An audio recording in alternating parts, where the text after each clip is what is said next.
नमस्कार, सुदर्शन दिल्ली देख रहे हैं आप। मैं हूं संगीता झा। प्रधानमंत्री नरेंद्र मोदी का चीन दौरा कंफर्म हो गया है। पीएम मोदी 31 अगस्त से 1 सितंबर तक चीन के तियानजिन में होने वाले एससीओ समिट में शामिल होंगे। यह जानकारी राष्ट्रीय सुरक्षा सलाहकार अजीत डोभाल ने चीनी विदेश मंत्री वांग यी के साथ बैठक के दौरान दी। दिल्ली में मंगलवार को हुई इस अहम बैठक में कई बड़े मुद्दों पर चर्चा की गई। इसमें सबसे बड़ा एजेंडा रहा सीमा पर शांति, रिश्तों की बहाली और भरोसा बढ़ाने के लिए confidence building measures. NSA Ajit Doval ने कहा कि प्रधानमंत्री मोदी का यह दौरा बेहद अहम है। उन्होंने जोर दिया कि भारत चीन संबंधों में नई ऊर्जा और गति देखने को मिल रही है। डोभाल ने भरोसा जताया कि इस बार 24वें एसआरडी के सकारात्मक नतीजे निकलेंगे। यह संवाद इसलिए भी खास है क्योंकि 2020 के गलवान घाटी संघर्ष के बाद दोनों देशों के रिश्ते बुरी तरह प्रभावित हुए थे। पिछले 4 सालों में सीमा पर तनाव और रिश्तों में कड़वाहट साफ दिखाई दी, लेकिन अब दोनों पक्ष रिश्तों में सुधार की दिशा में कदम बढ़ा रहे हैं। डोभाल विंग यी वार्ता के दौरान सीमा पर स्थिति की समीक्षा की गई। दोनों पक्ष नए कॉन्फिडेंस बिल्डिंग मेजर्स पर भी सहमत हुए।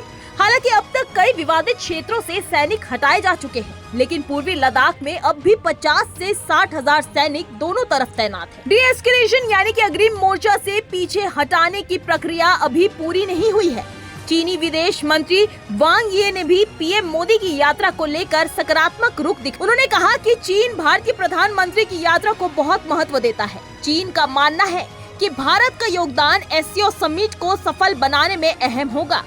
वांग यी ने कहा कि इतिहास और वास्तविकता बताती है कि भारत और चीन के स्वस्थ और स्थिर रिश्ते दोनों देशों के दीर्घकालिक हित में हैं। आपको बता दें कि चीन के विदेश मंत्री वांग यी खास तौर से एसआरडी के लिए ही दिल्ली आए थे। इससे पहले दिसंबर में भी एनएसए डोभाल चीन गए थे, जहां दोनों नेताओं के बीच बातचीत हुई थी।